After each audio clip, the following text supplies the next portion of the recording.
Oke, assalamualaikum warahmatullahi wabarakatuh. Di sini adik-adik kita akan melakukan penjelasan tentang materi sistem kemudi. Sistem kemudi di sini banyak sekali komponen-komponen yang harus kita ketahui. Yang pertama adalah tentang ini ya komponennya ya. Nah, ini top condes, steering handle, top bridge, steel ball, button condes, dan steering pin. Oke, di situ steel ball adalah bola baja, button condes itu adalah bagian dari lintasan bola baja bagian bawah, dan top condes lintasan bola baja bagian atas. Dan steering pin itu adalah tempat dudukan dari suspensi kanan dan kiri roda depan. Ada juga steering handle, jadi setirnya ada top bridge dudukan setir. Nah, itu harus kita tahu ya istilah-istilah dalam bahasa teknik sepeda motor. Yang kedua, pemeriksaan sistem kemudi. Pemeriksaan sistem kemudi di sini kita ambil yang bagian pelatihan ini aja.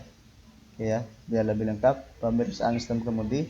Nah, pemeriksaan sistem kemudi ada banyak titik-titik di sini ya. Dimana titik depan adalah yang harus diperiksa itu sambungan depan, sambungan garpu maksudnya. Jadi sambungan garpu fork depan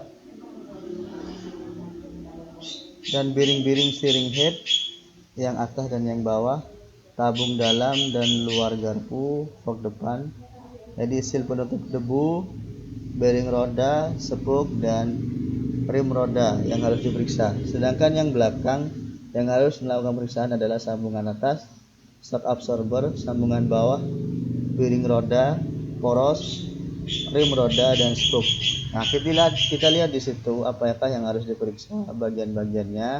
Nah, di sini adalah pemeriksaan sistem suspensi depan dan belakang. 1. Periksa apakah sistem bearing dan suspensi depan terlonggar ya.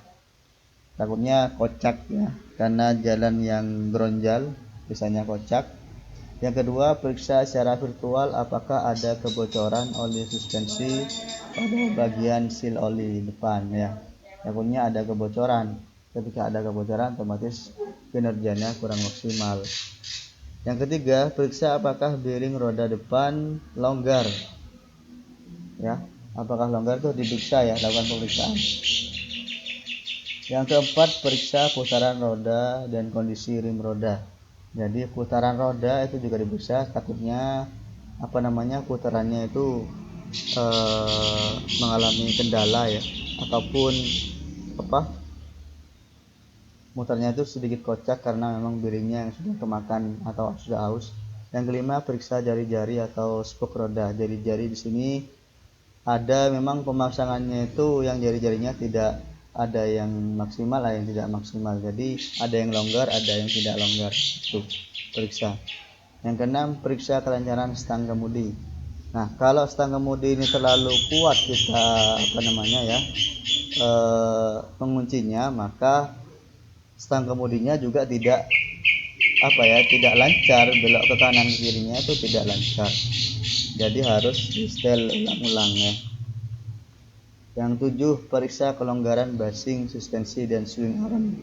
Maksudnya kelonggaran basing suspensi ini takutnya lepas pada saat kecepatan tinggi ya.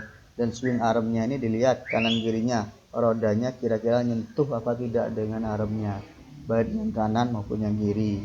Jadi harus diperiksa lurus hendaknya ya roda dengan armnya.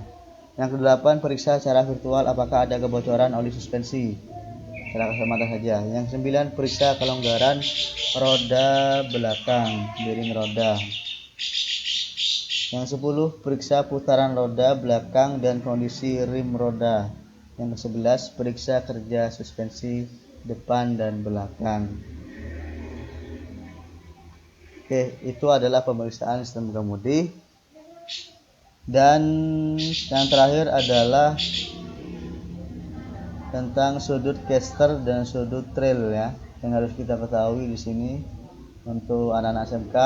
Jadi sudut caster adalah sudut kemiringan poros kemudi dengan garis mendatar dalam satuan derajat. Ketika sebuah motor cup atau motor sport diganti suspensinya kemudinya, misal ya motor Mega Pro diganti dengan motor King misal, jadi suspensinya beda, panjangnya beda, akhirnya sudutnya pun akan berubah seperti itu. Ada positifnya, ada negatifnya.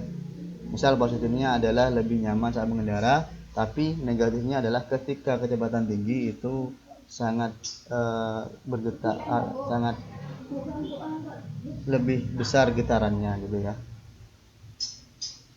Oke, sekian dari mata pelajaran sistem kemudi. Saya harap untuk kelas 11 dan kelas 12 itu ada manfaatnya.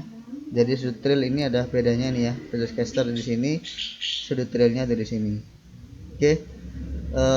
Saya tidak banyak lebar tentang sistem kemudi.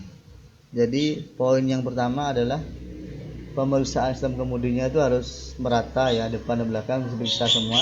Ketika sudah melakukan penyetelan itu diperiksa, kemudi yang depan maupun yang belakang itu betul-betul diperiksa, karena itu terkait dengan kenyamanan pelanggan dan juga mencari pelanggannya itu supaya baik.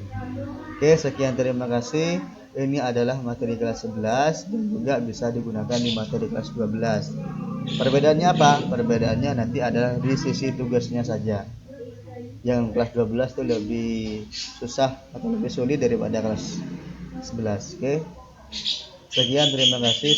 Assalamualaikum warahmatullahi wabarakatuh.